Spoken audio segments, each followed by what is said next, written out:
डेफॉल्टर list notice बोर्डवर लावणं कायदेशीर आहे का? नाही, कारण नाव, नंबर, फ्लॅट किंवा हे सर्व म्हणजे पब्लिक करणं हे प्रायव्हसी व्हायलन्स आहे. बरोबर. त्यामुळे शक्यतो सोसायटीने ते टाळावं. पार्किंगवर सोसायटीचा अधिकार किती आहे? जुन्या काळामध्ये विकासक हे कव्हर पार्किंग फ्लॅट सोबतच विक्री करायचे, परंतु जी खुली पार्किंग असते यावर सोसायटीचा अधिकार असतो आणि त्याचे नियमन करणं, त्याचे शुल्क आकारणी करणं हे सोसायटीचे अधिकार आहे. पेट ठेवायला सोसायटी बंदी घालू शकते का? ते बाळगायला सोसायटी तसं नाकारू शकत नाही. ते लोक बोलतात अरे आमचं सीसीटीव्ही तुम्ही आमच्या घरासमोर लागतायत, आमच्या प्रायव्हसीचं उल्लंघन करताय. CCTV लावण्याविषयी महाराष्ट्र सहकारी संस्था कायद्यामध्ये किंवा उपविधीमध्ये तशी काही गाईडलाईन्स नाही. आम्ही बाबा इकडचे मेंबर आहोत, तुम्ही आमचंच ऐकलं पाहिजे. भाडोत्री आहात तुम्ही. भाडेकरू आणि मूळ मालक हा, असा मुळात भेदभाव करणं चुकीचं आहे. शेवटी बरोबर. भाडेकरू असला तरी तो देखील माणूसच आहे. नमस्कार मित्रांनो, माझं नाव सागर हडकर. तुमचं मनपूर्वक स्वागत करतो तुमच्या आवडत्या पॉडकास्टमध्ये, ज्याचं नाव आहे बीके टॉक्स. प्रश्न जनसामान्यांचे, उत्तर भांडूप कांजूरकरांचे. तर मित्रांनो, आज आपण जाणून घेणार आहोत आपल्या रोजच्या आयुष्यातल्या पण दुर्लक्षित विषयावर. बरोबर ऐकलात, दुर्लक्षित विषयावर म्हणजेच हाऊसिंग सोसायटी बाय लॉज, सहकार गृहनिर्माण संस्था आणि यांच्या नवीन कायद्यांविषयी. बरं, आता ते विषय काय असणार आहेत, आपल्यासमोर कोण बसणार आहे, यावर आपण काय काय चर्चा करणार आहोत हे आपण जाणून घेऊयाच, पण या म्युझिक नंतर.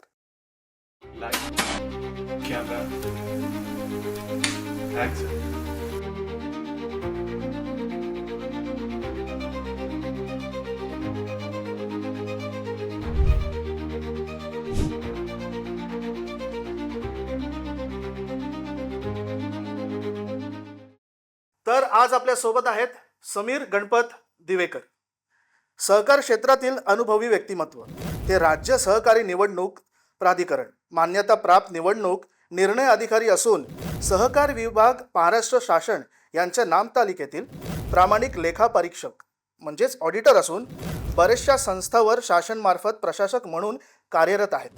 ते उच्च विद्याविभूषित असून त्यांचे शिक्षण मुंबई विद्यापीठातून BCom, यशवंतराव चव्हाण विद्यापीठातून MA पॉलिटिकल सायन्स, पुणे बोर्डातून GDC&A, diploma in corporate management, diploma in taxation law आणि ते आता सध्या कायद्याच्या अंतिम वर्षात शिक्षण घेत आहेत.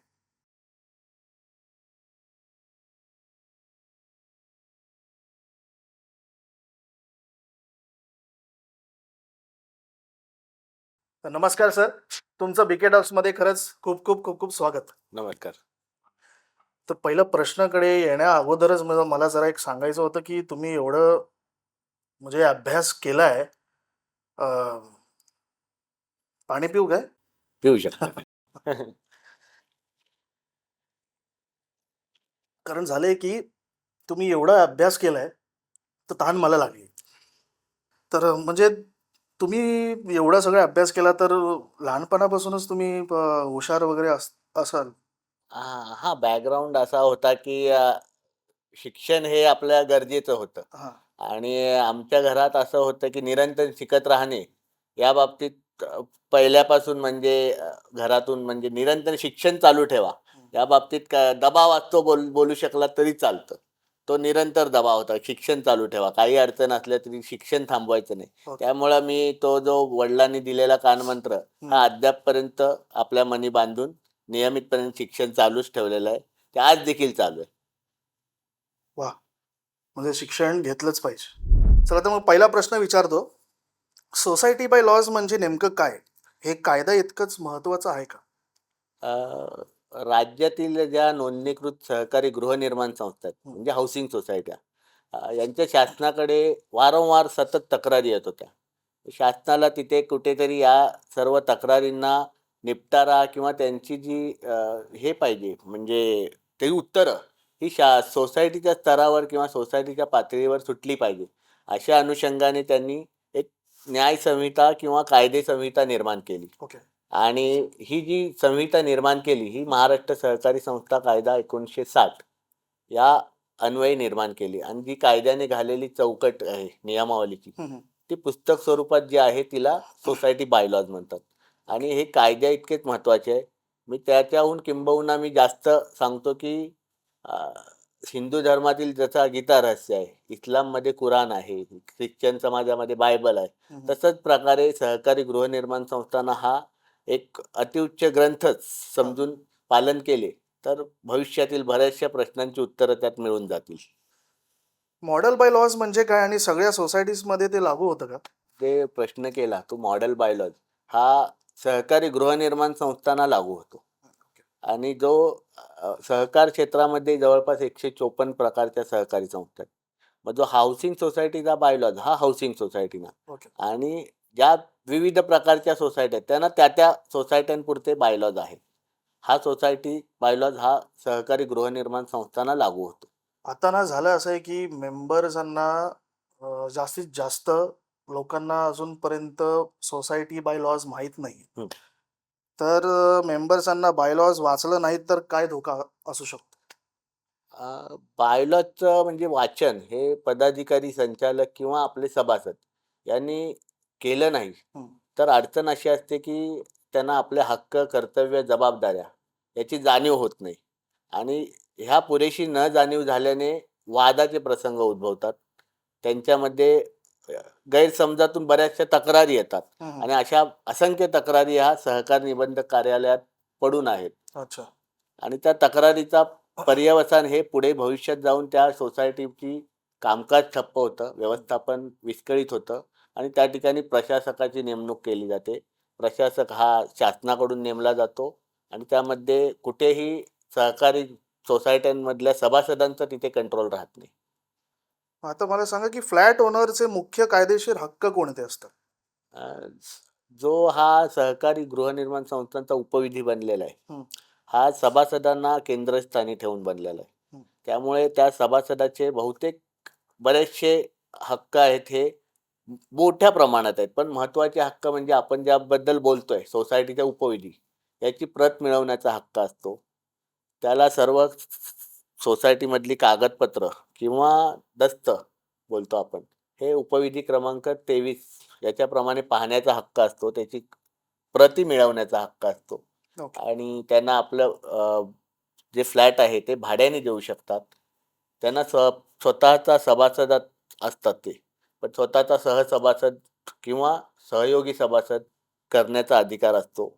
नॉमिनेशन करण्याचा अधिकार असतं आणि त्यातूनच त्यांना जर का सहकारी गृहनिर्माण संस्थाची व्यवस्थापन समितीची निवडणूक ही जर का लढायची असेल, तर ती त्यांचा हक्क आहे की ती निवडणूक लढून पदाधिकारी म्हणून नियुक्ती होण्यास सुद्धा त्यांचा अधिकार असतो. ओके. मेंटेनन्स वाढवताना सोसायटीने काय प्रोसेस फॉलो करावी लागते? सोसायटीचा दैनंदिन खर्च भागवण्यासाठी, निधी उभारण्यासाठी आणि सोसायटीचे जे खर्च आहेत, ते वाढत जाणार आहेत. त्यामुळे ह्याबद्दल शुल्क आकारणी जी सभासदांवर केली जाते, हां. तिला मेंटेनन्स चार्जेस म्हणतात. अच्छा. काही वेळा असं होतं की खर्च वाढत जातो हं, हं. आणि आपलं कलेक्शन कमी असतं. बरोबर. मग सोसायटी व्यवस्थापनाने तो होणारा खर्च आणि आकारले जाणारे शुल्क हां. ह्याचा ताळमेळ करून ते योग्य पद्धतीने हिशोब पत्रकात मांडावे आणि ते अ, सोसायटीच्या सभासदांची वार्षिक सर्वसाधारण सभा किंवा विशेष सर्वसाधारण सभा हां. यामध्ये मांडून जास्तीत जास्त बहुमताने ठराव तो पास करून घ्यावा, ही पद्धत आहे. ओके. मला काय वाटतं की टेनंट असेल तर सोसायटी त्यांच्यावर ॲक्शन घेऊ शकते का? सोसायटीमध्ये ठेवलेले भाडेकरू हे सोसायटीचे थेट सभासद नसतात. त्याच्यामुळे सोसायटी त्यांच्यावर थेट ॲक्शन किंवा कारवाई करू शकत नाही. परंतु त्या भाडेकरूंच्या वर्तनामुळे काही इतर सभासदांना त्रास होत असतील हां. किंवा त्यांच्या वर्तनामुळे काही सामाजिक कायदेशीर अशी अ, बाब उद्भवत असेल, तर मात्र आपल्याला सोसायटीच्या उपविधीनुसार आणि सहकार कायद्यानुसार त्या संबंधित जागा मालक म्हणजे त्याची भाडेकरू ज्याच्या सदनिकेत आहेत, त्या सभासदांवर आपण कारवाई करू शकतो. ओके. आता एक महत्त्वाचा प्रश्न येतोय तो मला असं वाटतं तो सगळ्या सोसायटीमध्ये तो असणार आणि सगळ्यांच्या मनात तो प्रश्न असणार ते म्हणजे डेफॉल्टर लिस्ट नोटीस बोर्डवर लावणं कायदेशीर आहे का? नाही, कारण नाव, नंबर, फ्लॅट किंवा हे सर्व हे नोटीस बोर्डवर लावणं हां. हे कुठेतरी म्हणजे पब्लिक करणं हे हं. प्रायव्हसी व्हायलन्स आहे. बरोबर. त्यामुळे शक्यतो सोसायटीने ते टाळावं. कारण एजीएम मध्ये पण त्यांचं नाव उच्चारलं जातं, किती अमाउंट आहे हे पण सगळं सांगितलं जातं. हे पण लीगल आहे की इलीगल आहे? नाही, त्यामध्ये तुम्हाला सांगू इच्छितो, की आपलं जे आर्थिक पत्रकं असतात, हां. त्या आर्थिक पत्रकाच्या शेवटी आणि लेखापरीक्षण अहवालाच्या शेवटी ही थकबाकीदारांची यादी असते. त्यामुळे यादी असताना देखील ती वाचून दाखवणे वेगळी, हे कुठेतरी असुयुक्तिक वाटतं. तर पाहिलंत हे इलिगल आहे. तर अजून एक प्रश्न असा की सोसायटीमध्ये जर हे असं सगळं म्हणजे कोण भाडं भरत नाहीयेत, पण ह्याच्यावर काहीतरी कायदेशीर रिकव्हरी काहीतरी प्रोसेस असेल ना, की जे सोसायटीची कमिटी आहे ते फॉलो करू शकतील? दुसरा असा कुठला उपाय? सभासदांकडनं बऱ्याचशा कधी-कधी असतं, की ज्यांची थकबाकी राहते, हं, हं. शुल्क भरत नाहीत बरोबर. आणि हे आउटस्टँडिंग जे अमाउंट असते, ही रिकव्हरीसाठी सुरुवातीला कलम 101 अंतर्गत दावे दाखल करावे लागायचे. हं, हं. परंतु आता हा 101 रद्द होऊन आपल्याला सहकारी गृहनिर्माण संस्थांसाठी 154B29 हां. हे नवीन प्रकरण आहे. अच्छा. याच्या अधीन तुम्हाला प्रकरण दाखल करून वसुली दाखला मिळवता येतो. मग WhatsApp ग्रुपमध्ये नाव टाकणं हॅरेसमेंट ठरतं का? WhatsApp ग्रुपमध्ये नाव टाकणं योग्य नाही. हां. सहकारी संस्थांनी जी कायद्याने घालून दिलेले मार्ग आहेत, ते वापरून ती रिकव्हरी करावी. पार्किंगवर सोसायटीचा अधिकार किती आहे? एक महत्त्वाचा म्हणजे पार्किंग हा सर्वच सोसायट्यांसाठी एक यक्ष प्रश्न आहे मुळात. आणि पार्किंग हा असा विषय झालेला आहे, तो नेहमी वादग्रस्त असतो आणि एकदम हॉट टॉपिक. हं, हं.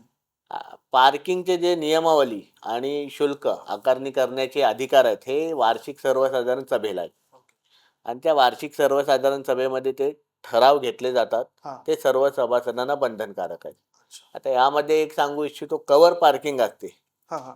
ही कदाचित जुन्या जुन्या काळामध्ये विकासक हे कव्हर पार्किंग फ्लॅटसोबतच विक्री करायचे. हं, हं. परंतु जी खुली पार्किंग असते, हां. यावर सोसायटीचा अधिकार असतो आणि त्याचे नियमन करणं, त्याचे शुल्क आकारणी करणं हे सोसायटीचे अधिकार आहेत.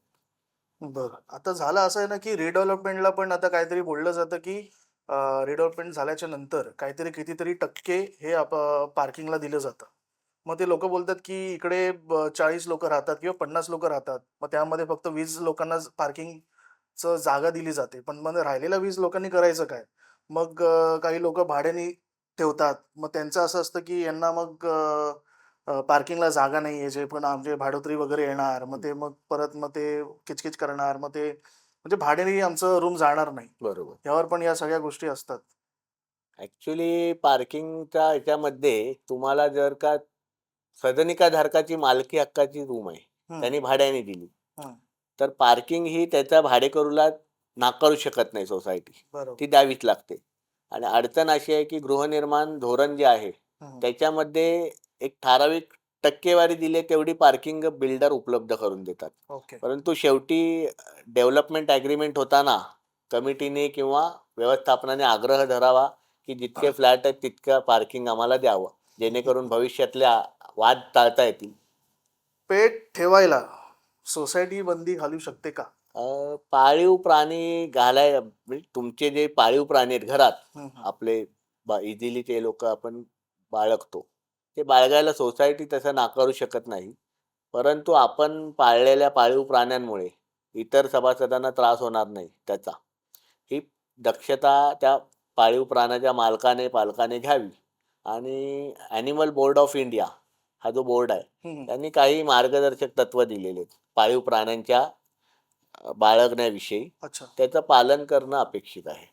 मग फ्लॅट रिनोव्हेशनसाठी परमिशन कधी आवश्यक असते?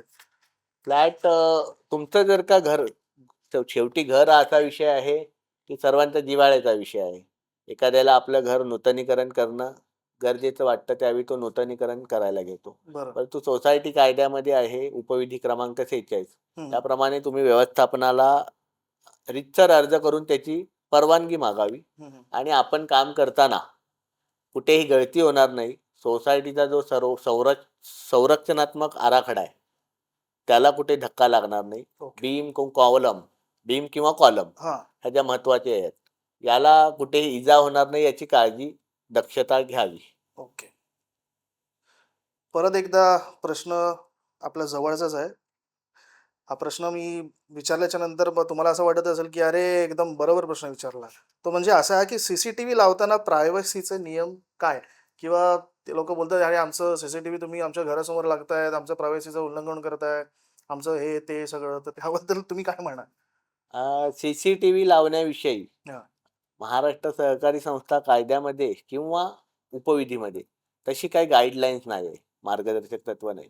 परंतु एखादा मेंबर हा स्वतःच्या सुरक्षेसाठी लावू शकतो सीसीटीव्ही. परंतु तो लावताना इतर सभासदांना त्रास होणार नाही, अडचण ठरणार नाही किंवा त्यांच्या व्यक्ती स्वातंत्र्यावर कुठे गदा येणार नाही, याची काळजी त्या संबंधित सभासदांनी घ्यावी. ऑनलाईन एजीएम आणि ई-व्होटिंग कायदेशीर आहे का? ऑनलाईन वार्षिक सभा हां. किंवा ई-व्होटिंग या ज्या तरतुदी आहेत, ह्या कायद्यामध्ये कुठेही आता नमूद नाही आहेत. अच्छा. परंतु एक सांगू इच्छितो, की कोविड 2019 हां, कोविड-19 हां. जो 2020-21 या दरम्यान आला होता. त्यावेळी मात्र कायद्यामध्ये थोडासा तात्कालीन स्वरूपात शिथिलता दिलेली. हं, हं. राज्यपाल महोदयांच्या स्वाक्षरीने अधिसूचना काढून त्यावेळी मात्र ऑनलाईन एजीएमला परमिशन दिलेली. परंतु ई-व्होटिंगला अद्याप मान्यता नाहीये. मग मला एक सांगा, की रिडेव्हलपमेंटमध्ये मेंबरला जास्त प्रोटेक्शन मिळतं का? मुंबईसारख्या शहरामध्ये पुनर्विकास हा आता मोठ्या प्रमाणात चालू आहे आणि ती काळाची गरज झालेली आहे. बरोबर. आता सहकारी गृहनिर्माण संस्थांना अ, पुनर्विकास करताना महाराष्ट्र शासनाचा सहकार विभाग यांनी एक गाईडलाईन्स किंवा मार्गदर्शक तत्व बनवलेले आहेत. साधारणतः मला वाटतं 4 जुलै 2019 याला 79 ए ची प्रक्रिया म्हणतात. ओके. 79 ए ची प्रक्रिया अशी आहे, की त्याच्यामध्ये सोसायटीचा सहकारी गृहनिर्माण संस्थांचा प्रामुख्याने हां, हां. पुनर्विकास कसा करावा हं, हं. याबद्दल नियमावली आहे, मार्गदर्शक तत्व आहेत. आणि त्या तत्वाप्रमाणे किंवा त्या मार्गदर्शक पॉलिसीप्रमाणे जर का आपण गेलो, हं, तर हं. सर्व संबंधित सदनिकाधारकांचे हक्क सुद्धा संरक्षित होतील. बरं. आणि त्या बाबतीत बोलायचं तर प्रक्रिया पण पारदर्शकपणे पाळली जाईल. तर विषय असा आहे, की सोसायटी अकाउंट्स ट्रान्सपरन्सीवर काय नवीन नियम आहेत? नवीन नियम असा काही नवीन काही आलेले नाहीये. परंतु आपण महाराष्ट्र शासनच्या पॅनलवरील ऑडिटर हं, हं. यांच्याकडून दरवर्षी विहित जे कालावधी आहे, बरं. त्याच्यामध्ये आपण ते ऑडिट करून घेणं आणि जी ऑडिट केलेली बॅलन्स शीट आहे, ऑडिट केलेला लेखापरीक्षण अहवाल आहे, हां, हां. हा सर्व सभासदांना उपलब्ध करून देणे. हं, हं. हे जरी केलं तरी पारदर्शकतेचं पालन होईल.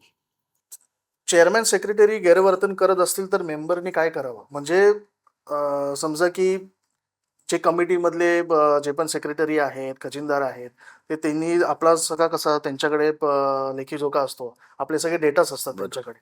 ते कुठेतरी बाहेर गेले किंवा ते परत आलेच नाहीत किंवा त्यांच्यामुळे जर आपले कुठले प्रॉपर्टी सील झाली किंवा काय सील झालं, तर मग आपल्याला जर परत त्यांना नेमायचं असेल किंवा ते काही सोसायटी परत आपल्याला ती कमिटीवर स्थापित करायची असेल नवीन, तर त्यावर काही तोडगा आहे का? आपले लोकप्रतिनिधी जसे निवडून दिलेले असतात आपण, हो, हो. तसे ते सोसायटीच्या वतीने कारभार करण्यासाठी निवडून दिलेले असतात लोक. बरोबर. त्यांचा मुळात त्याचा हे असावा की लोकाभिमुख असावा. त्यांचा सभासदांशी सुसंवाद असावा.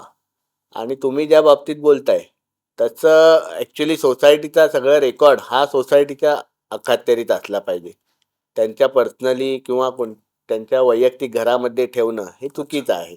परंतु तसा तुम्ही प्रश्न विचारल्याप्रमाणे ते निघून गेले किंवा त्यांनी फ्लॅट विकला आणि गेले किंवा हां. काही दुसऱ्या अडचणी असू शकतात. हां, हां. त्यावेळी मात्र आपल्याला एकतर त्या सील करणारा फ्लॅट जी एजन्सी असेल बँक, हं, हं. ह्यांना तसं सांगून तो मिळतो का पाहावा लागतो डेटा. अच्छा. किंवा जी लास्ट बॅलन्स शीट असते किंवा लास्ट ऑडिट रिपोर्ट असतो, हां.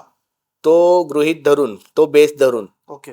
आपल्याला बँकांशी करस्पॉन्डन्स करून हां. जो काही मिळेल आपल्याला त्या खात्याचा उतारा हां. किंवा पडताळणी, हं. त्याला अनुसरून आपल्याला पुढे जावं लागणार. कारण नाही भेटत म्हणून आपण गप्प बसून चालत नाही. सोसायटीमध्ये बरेच कंप्लेंट्स होतात किंवा मग त्यांचे कंप्लेंट जर आपण रजिस्टर्डकडे गेलो, तर ते त्याच्यावर कसं काय ॲक्शन आपण घेऊ शकतो? निबंधक हा तुमचा कंट्रोलर असतो. हो. निबंधक आणि निबंधकाकडे ज्या तक्रारी जातात ह्या तुमच्या तक्रारी कोणत्या स्वरूपाच्या असतात हम्म. त्याच्यावरती त्याची शिक्षा ठरते किंवा ॲक्शन ठरते. तर का तक्रारी नॉर्मल असल्या तर सौम्य स्वरूपाच्या शिक्षा होतात. तक्रारी गंभीर असल्या तर तितक्याच कठोर शिक्षेची तरतूद आहे. आणि मग कोऑपरेटिव्ह कोर्ट म्हणजे काय आणि केव्हा जायचं मेंबर्सनी? कोऑपरेटिव्ह कोर्ट ही जी आहे म्हणजे महाराष्ट्र सहकारी संस्था कायदा 1960चा 91 कलम हा. यामध्ये सोसायटीचे सभासद आणि सोसायटी यांचे जे वाद होते हा. वाद होतात ह्या वादाच्या निराकरण ज्या न्याय यंत्रणेकडे होते ती कोऑपरेटिव्ह कोर्ट ही यंत्रणा आहे. बरोबर. आणि त्यामध्ये सहकारी सोसायटीच्या संदर्भातले सर्व खटले चालवले जातात आणि त्या ठिकाणी ते सोडवले जातात. आणि अशा बऱ्याच अडचणी आहेत. म्हणजे पार्किंगचा विषय मगाशी आपण बोललो. बरोबर. पार्किंगचा विषय हा कोऑपरेटिव्ह कोर्टात सुटतो. अच्छा. किंवा रिडेव्हलपमेंटची बोललो. रिडेव्हलपमेंटचा विकासकाची नियुक्ती असू दे, पीएमसीची नियुक्ती असू दे, कंत्राटदार नियुक्ती ह्याच्या संदर्भातल्या काही अडचणी असतील तर त्या कोऑपरेटिव्ह कोर्टकडे जातात. ओके. गळतीचा मोठा प्रश्न असतो बरोबर. वरती आणि खाली. हो. हा गळतीचा प्रश्न सोसायटीच्या लेवलला कधी कधी सुटत नाही. तो निबंधकच्या कार्यालयाच्या लेवलला सुद्धा सुटत नाही. बरोबर. मग तिसरी पायरी त्याला कोऑपरेटिव्ह कोर्टाचं दार ठोठावावं लागतं आणि तिथून जो काही निर्णय येईल तो दोघांना मान्य करावा लागतो. अच्छा. आता तुम्ही गळतीवरून जरा ते तुम्ही सांगितलं त्या विषयावर मला एक प्रश्न असं आलाय की मी राहतोच 4th फ्लोअरवर आणि बरेच असे लोक राहतात ज्यांचं पण झालं असं की ते स्वतःहून वरत्या टॅरेसमध्ये म्हणजे वॉटरप्रूफिंग वगैरे करतात. मग आम्ही सोसायटीकडे आम्ही गेल्याच्या नंतर मग सोसायटी अशी बोलली जाते की आमच्याकडे पैसे नाही आहेत. म्हणजे आता हा जो वरती वॉटरप्रूफिंग करावी लागते हे सोसायटीच्या अंडरमध्ये येतं की आपण आपल्याला करावी लागतं? हो, सर्वात शेवटच्या माळ्यावरचा जो सदनिका असते टेरेसच्या खाली बरं. आणि त्याच्यामध्ये जर का लिकेज असेल तर ती जबाबदारी ऍक्च्युली सोसायटीची असते. ओके. आणि सोसायटी पैसे नाहीत असं उत्तर देणं काही बरोबर नाही. कारण ते पैसे नाहीत तर तुम्ही ते पैसे उभे करावे लागतात. बरं. कारण ती जी गळती होते ती संबंधित फक्त त्या फ्लॅट धारकालाच अडचणीची ठरत नाही तर त्या सोसायटीची स्ट्रक्चर पण खराब करत असते. ओके. त्यामुळे दुसरे मार्ग आहेत. सिंकिंग फंड असतो, रिपेअर फंड असतो. बरोबर. हा आपण सिंकिंग रिपेअर फंड अशासाठी वापरू शकतो. त्याची रितसर परवानगी घ्यायची एजीएम मध्ये आणि तो वापरायचा. परंतु पैसे नाहीत हे कारण काय संयुक्तिक नाही. बरोबर. अजून एक प्रश्न असा की गळतीवरूनच की दुसरा मजला तिसरा मजला म्हणजे दोघांमध्ये असं होतं की आमच्या वरून गळतंय म्हणजे तिसऱ्या मजल्यावरून दुसऱ्या मजल्यावर काहीतरी गळतंय आणि मग ते लोक बोलतात की तुम्ही तुमचं बाबा काय ते बघा कुठून काय गळतंय ते कसं करा. मग ह्या लोकांनी कसं सोसायटीकडे जावं आणि तक्रार करावी? गळती ही 2 सभासदांच्या सदनिकांच्या मधली असेल फ्लोअरवर तर त्यामध्ये सोसायटीकडे ते अर्ज करतात. बरं. सोसायटीने शहानिशा करणं गरजेचं आहे. समजा नॉर्मली गळती ही जनरल रूल असा आहे की ती अर्धा खर्च त्या संबंधितांनी करावा आणि करावी. परंतु काही वेळा काय करतात रिन्युएशनच्या कामाच्या वेळी त्यांचं जे बिल्डरनी बांधलेलं स्ट्रक्चर असतं, शौचालय असतं, स्वच्छतागृह असतं किंवा इतर बाथरूम असतं, ह्याची दिशा बदलली जाते आणि ती ज्यावेळी दिशा बदलतात त्यावेळी गळती सुरू होते. मग त्यावेळी मात्र आपण त्या वरचा जो सदनिका धारक आहे त्याला जबाबदार धरू शकतो. मला एक सांगा की सामान्य मेंबरने सोसायटी पॉलिटिक्स पासून स्वतःला कसं सुरक्षित ठेवावं? हा सर्वसामान्यच विषय आता झालेला आहे. ते आपण टाळूच शकत नाही. बरोबर. आपण त्या बायलॉजचं ज्ञान घेऊन आता ज्याच्या त्याच्या स्वभाव दोषाप्रमाणे त्यांनी त्या टॅकल करावं असं मी म्हणू शकतो. तर असं झालंय की पेट वगैरे माणसं ठेवतात म्हणजे मेंबर्स ठेवतात तर कधी भाडोत्रीही ठेवतात. त्यांचं पहिलं मी मेंबर्सकडे येतो. काही मेंबर्सही पेट वगैरे ठेवतात त्यांचे. दुपारी रात्री ते भोकत असतात पण त्यांचं जरा जास्तच म्हणजे बोलतात ना की टेन्शन येतो किंवा जास्त आपल्याला वैताग येतो की सारखी नुसते भोकत असतात. तर ह्यावर आपण काय कंप्लेंट करू शकतो का आपण सोसायटीमध्ये यांच्याविषयी? वास्तविक काय पाळीव प्राणी ज्यावेळी सभासद ठेवतो आपल्याकडे तर त्यात पाळीव प्राण्याचा इतरांना त्रास होऊ नये याची दक्षता त्या सभासदाला घ्यावी लागते. बरोबर. परंतु काही वेळा असं होतं की कुत्रे किंवा पाळीव तुमच्या घरातले हां. रात्री अपरात्री भुंकतात किंवा मांजरं पाळलेली असली तर ती मांजरं हो, हो. इतरत्र फिरत असतात, घाण करतात. त्यामुळे सोसायटीच्या इतर सभासदांना त्रास होतो हं. आणि त्या त्रासातून सभासद कधी-कधी सोसायटीकडे कंप्लेंट करतात किंवा तक्रार करून याच्या बाबतीत काहीतरी ठोस निर्णय घ्या. अच्छा. तर काही वेळा सोसायटीच्या एजीएममध्ये ठराव केला जातो हं, की हं. पाळीव प्राण्यांना अलाउड नाहीये. ओके. वास्तविक पाहता आपण तो ठराव तसा त्या सोसायटीपुरता किंवा त्या सोसायटीच्या सभासदांपुरता तो योग्य आहे. अच्छा. परंतु कायदेशीरदृष्ट्या आपण तसं पाळू नका किंवा ते हे बाळगूच नका असं बोलू शकत नाही. एवढंच की त्या पाळणाऱ्या व्यक्तींनी पण त्या प्राण्यांची स्वच्छता असते हं, किंवा हं. त्याचं जे काही देखरेख असते हं. त्याच्यावर लक्ष ठेवून इतरांना त्रास होणार नाही याबाबत दक्षता घ्यावी. अच्छा. तर त्यालाच लागून एक प्रश्न आहे, की आता हे झालं मेंबर्समध्ये. आता मला विचारायचं आहे भाडोत्रींमध्ये. आता भाडोत्रीला आपण जेव्हा भाडोत्री वगैरे येत असतात, त्यांना आपण बोलतो मेंबर्स वगैरे बोलतात, की बाबा कुत्रा आणायचा नाही. कुत्रा असेल तर मग ते जास्त ते लोकं भुंकतात वगैरे. मग आपण मेंबर्स सकट म्हणजे जसं आपण मेंबर्सांना बोलतो तसं आपण भाडोत्रींना सांगू शकतो का? म्हणजे जसे आता मेंबर्स भाडोत्रींना बोलतात, म्हणजे एक वट किंवा एक त्यांच्याशी भांडणं वगैरे करायला जातात किंवा त्यांना सांगतात, की बाबा तुम्ही भाडोत्री आहेत. तुम्ही कुत्र्यांना आतमध्येच ठेवा किंवा जास्त काही हे करू नका. आम्ही बाबा इकडचे मेंबर आहोत. तुम्ही आमचंच ऐकलं पाहिजे. भाडोत्री आहात तुम्ही. तुम्ही कुत्रे नाही पाळले पाहिजे. बोलायचं त्यांना. सोसायटीमध्ये भाडेकरू आणि मूळ मालक हां, असा मुळात भेदभाव करणं चुकीचं आहे. शेवटी बरोबर. भाडेकरू असला तरी तो देखील माणूसच आहे. हं, हं. इतकंच की सोसायटी प्राणी किंवा जे पाळीव प्राणी पाळू नका किंवा हे ज्या नियमावली घालते, हां. ती भविष्यातल्या काही त्यांना अडचणीच नको असतात किंवा भविष्यातले वाद होऊच नये हं, हं. याच्यासाठी सुरुवातीलाच सांगितलं जातं सोसायट्यांमधून की पाळीव प्राणी असेल तर ठेवू नका. अच्छा. आणि सोसायटीच्या सभासदाला ते मान्य असेल तर ते मान्य करतात भविष्यातले, कारण वाद झाले की सोसायटी आणि त्या मेंबरचे होतात. बरोबर. भाडेकरूला थेटपणे बोलायला कोण जात नाही. अच्छा. त्यामुळे त्या मेंबरला त्या सोसायटीत नियमितप्रमाणे राहायचं आहे, कंटिन्युएशनमध्ये रिलेशन ठेवायचे आहेत. त्यामुळे तो कदाचित तो सोसायटीची भूमिका योग्य समजून भाडेकरूंना ताकीद देतो. अच्छा. बरं. आता अजून एक प्रश्न असा आहे, की सगळीकडे हे झालेलं आहे ॲक्चुअली, पण विचारतो. काही समजा वरतून काही पडलं, कोणाचं काही झाड वगैरे काहीतरी पडतं, लावलेलं असतात, बाल्कनीमध्ये असतात किंवा काही पडतं आणि त्याचं नुकसान होतं. आणि मग त्यानंतर मग त्या भाडोत्रीविषयी किंवा जे पण मेंबर्सांची गाडी असते, भाडोत्रींची गाडी असते. मग ह्यांच्यामध्ये वाद होतो. मग ते आपण डायरेक्टली सिक्युरिटी किंवा त्या कमिटीपर्यंत नेलेलं बरं, की काही वेगळे काय कुठले ऑप्शन्स आहेत ते जेणेकरून ते सॉल्व्ह तिकडच्या तिकडे होईल किंवा जास्त मॅटर नाही होऊ शकेल असं?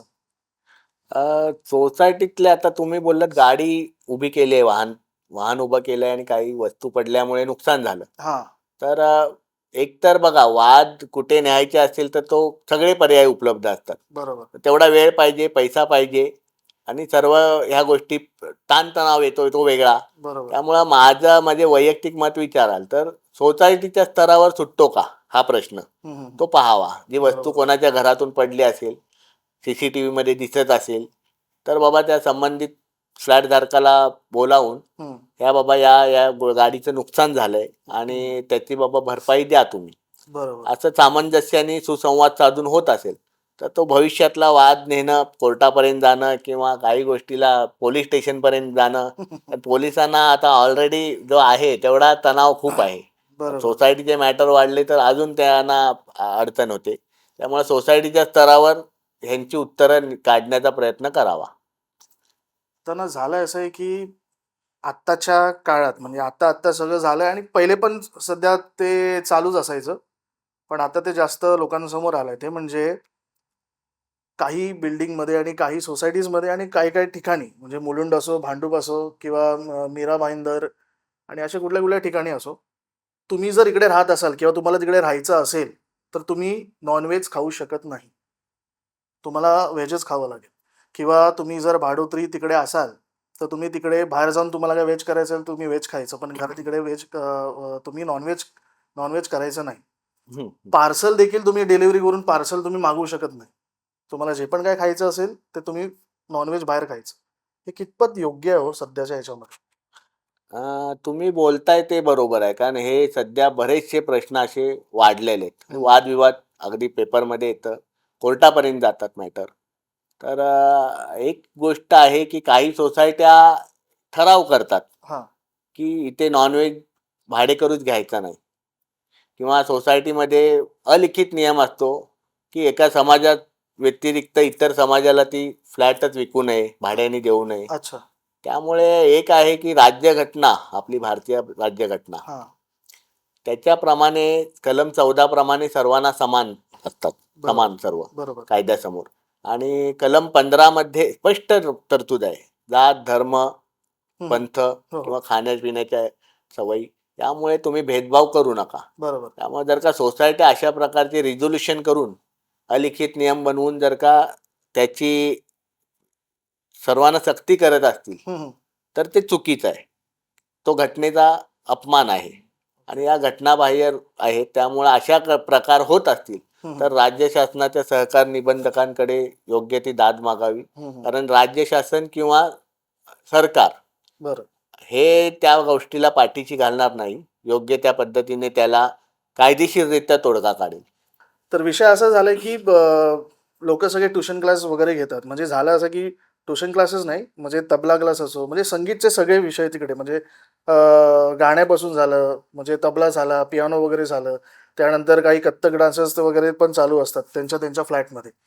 तर तो आवाज वगैरे होतो आणि मग तो लोकांपर्यंत, मग ते त्यांना वाटतं की अरे बाबा हे जरा जास्तच आहे, जरा कमी करा. मग ते लोक जातात वरती आणि त्यांना सांगतात की बाबा हे काय चाललंय. हम्म. हे कितपत योग्य आहे का? म्हणजे आवाज होतोय आणि यांना त्रास होतोय बाकीच्यांना, मग त्यावर काही आहे का? तर यामध्ये असं आहे की जी सदनिका दिलेली असते, सदनिका 2 प्रकारच्या असतात, निवासी, अनिवासी. हम्म. तर सहकारी गृहनिर्माण संस्थांमध्ये मोस्ट ऑफ निवासी सदनिका असतात. अच्छा. त्या रहिवासी वापराकरता दिलेल्या असतात. हम्म. यामध्ये आपण व्यावसायिक वापर करणं तसं कायदेशीरदृष्ट्या चुकीचं आहे. ओके. परंतु एक ह्युमन बिईंग किंवा मानवतेच्या दृष्टिकोनातून काही वेळेला सोसायटी मुभा देते. हम्म. पण तरी देखील डान्स क्लासेस असतील किंवा ट्युशन्स असतील, त्यामध्ये मुलांचा गोंगाट असू शकतो. डान्स क्लासेसमध्ये समजा डान्सच्या प्रॅक्टिस करतेवेळी इतर सभासदांना त्रास होण्याची शक्यता नाकारता येत नाही. त्यामुळे त्यांची जर का तक्रारी असतील तर शक्यतो सोसायटीने त्या डान्स चालकांना बोलवून समज देऊन त्यातनं मार्ग काढावा. कारण जी निवासी सदनिका आहे ती निवासी वापरासाठीच पाहिजे. ओके. तिचा कमर्शियल वापर होतो हे कायद्याने तसं चुकीचं आहे. अच्छा. आणि तुमचे जर का व्यवसाय वकील असतील किंवा काही थोडे सीए असतील, त्यांचा इतका त्रास होत नाही. त्यामुळे आणि का तेवढं बोलतात ते सोसायटीच्या बायलॉज प्रमाणे मुभा आहे तशी अच्छा. छोट्या स्वरूपात करण्यात. पण हा डान्स क्लासेस वगैरे यांना इतरांना त्रास होतो. ट्युशनची मुलं ये-जा करताना गोंगाट करतात. त्यामुळं त्याची तक्रार येणं अपेक्षित आहे आणि सोसायटीला कायद्यावर बोट ठेवून जायचं म्हटलं हम्म. तर मात्र त्यांना नामंजूर करावं लागतं. ओके. आता आपण सगळीकडेच बघतो की रिडेव्हलपमेंट सगळं चाललंय, एजीएम मीटिंग वगैरे होतात. पण झालं असं आहे ना की काही ठिकाणी एजेड लोक फार आहेत. हम्म. काही लोकांना कळत नाही की बाबा कुठला विषय आपण मांडायचा, हम्म. काय बोलायचं नेमकं. आता समोरचा काय आपलं प्रश्न बाबा मांडतोय, त्यावर आपण काय रिएक्शन आपले असले पाहिजे. काही लोकांना कळत नाही, पण त्यांचे मुलं वगैरे आहेत, त्यांना बाबा माहिती असतं, पण ते मेंबर्स नसतात. म्हणून मग त्यांचा अधिकार नसतो त्या एजीएम मध्ये मीटिंग मध्ये यावं किंवा रिडेव्हलपमेंटच्या मीटिंग मध्ये यावं आणि प्रश्न काय पण ते विचारावं. तर आता समजा कोणाला जर मेंबर आपल्याला व्हायचं असेल आणि आपल्याला प्रश्न विचारायचे असतील, तर काय तोडगा आहे त्यावर किंवा काय ते प्रोसेस फॉलो करावी लागते? जर मला तो मेंबर व्हायचा आहे तिकडचं आणि मला मीटिंगमध्ये यायचं आहे आणि मला प्रश्न विचारायचे आहेत बाबा. ह्यामध्ये असं आहे की एखादं खरेदी खत होतं.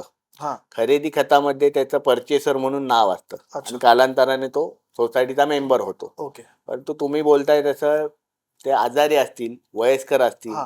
बाहेरगावी राहत असतील बरं. किंवा त्यांना कळतच नाही मुळात काय नेमकं सोसायटीचे कामकाज काय. बरोबर. अशा वेळी त्यांची मुलं जी असतात त्यांचं ॲग्रीमेंटमध्ये नाव नसतं, शेअर बरोबर. सर्टिफिकेटवर नाव नसतं, ओके. परंतु त्यांना एजीएमला उपस्थित राहायचं आहे. अशा वेळी शासनाने असोसिएट मेंबर म्हणजे सहयोगी सभासद अच्छा. ही अशा प्रकारची संकल्पना आहे. ओके. सहयोगी सभासद म्हणजे जो मूळ सभासद असतो हा. तो नमुना 5 मध्ये सोसायटीकडं सहयोगी सभासदत्वाचा अर्ज देतो. बरं. त्याच्या मुलाचा, मुलीचा, पुतण्याचा, पुतणीचा असे ब्लड रिलेशन आहेत बायोलॉजमध्ये. त्या बायोलॉजच्या रिलेशनच्या कक्षेत बसलं पाहिजे बरं. आणि तो असोसिएट मेंबर बनतो. त्याला 100 रुपयाचं शुल्क सुद्धा आहे. तो असोसिएट मेंबर बनला तर त्या मूळ सभासदाच्या कन्सेंटनी म्हणजे मंजुरीने तो एजीएमला उपस्थित राहू शकतो. एजीएमला प्रश्न विचारू शकतो. बरं. एजीएम मध्ये मतदान करू शकतो आणि किंबहुना त्याच्या मूळ सभासदाच्या स्वाक्षरीने किंवा मंजुरीने बरं. तो व्यवस्थापन समितीची निवडणूक लढवून पदाधिकारी देखील होऊ शकतो. चला तर मग आपण रॅपिड फायरकडे आपण वळूयात. म्हणजे आता यामध्ये तुम्हाला मी काय प्रश्न विचारेन ते फक्त तुम्हाला थोडक्यात उत्तर द्यायचं, म्हणजे 1 लाईनमध्ये. चेअरमॅनसाठी एक सल्ला. चेअरमन हा एक कंट्रोलर असतो. हां. त्यामुळे त्यांनी थेट मेंबरना कंट्रोल असं न करता हां. त्यांनी सर्वसमावेशक भूमिका घेऊन सोसायटीची सुसंवाद साधून योग्य त्या रीतीने व्यवस्थापन चालवावे. सेक्रेटरीसाठी सल्ला. सेक्रेटरी हे पद काटेरी मुकुट सारखं आहे. ओके. त्यामुळे ते जे सेक्रेटरी बनला म्हणजे तो व्यक्ती असा आहे की त्याच्याकडे हंटर असतो आणि तो सर्वांना कंट्रोलमध्ये ठेवायला बघतो. बरोबर बरोबर. तसं न करता त्यांनी सेक्रेटरीच्या जबाबदाऱ्या ज्या दिलेल्या आहेत बायलॉज प्रमाणे हां. त्या पार पाडून सर्व सभासदांना न्याय देण्याचं काम करावं. कॉमन मेंबरसाठी काय सल्ला असेल? कॉमन मेंबर यांनी फक्त तक्रारी करत बसतात त्यापेक्षा थोडंसं बायलॉजचं नॉलेज घ्यावं, बायलॉजचं वाचन करावं एकदम बरोबर. आणि आपल्या प्रश्नांची उत्तरं त्यातनं मिळवावीत. टेनेंटसाठी काय सल्ला असेल? टेनंट यांना तेच सांगू इच्छितो की तिथल्या ज्या सोसायटीचे रूल्स रेग्युलेशन असतं हां. त्याचं पालन करावं, जेणेकरून रूल्स रेग्युलेशन न पाळल्यामुळे त्यांना पण आणि पर्यायाने तुमच्या जागा मालकाला बरं. दोघांना त्रास होतो. आता मी अजून एक काही प्रश्न विचारतो, ते म्हणजे की थोडक्यात उत्तर द्या की एक फनी असेल पण मला जरा फन याच्यामध्ये उत्तर हवं आहे. सोसायटी मीटिंग म्हणजे? वर्षातून एकदा सोसायटी समितीला सर्वांसमोर कचाटीत किंवा अडचणीत पकडण्याचा दिवस. अजून एक प्रश्न असा की आपण सगळीकडे सध्या न्यूज चॅनलवर बरेच काही वादविवाद बघतो, पण भारतात सर्वात जास्त फाईट्स वार्षिक सर्वसाधारण सभेमध्ये. एक शब्द, housing society life. Housing society life म्हणजे तुमचे मेंबर्स आणि सोसायटीचे व्यवस्थापन यांची भांडणं सोडवण्याचा थोडक्यात तो प्रॅक्टिस करणं. तर हे होते समीर दिवेकर सर.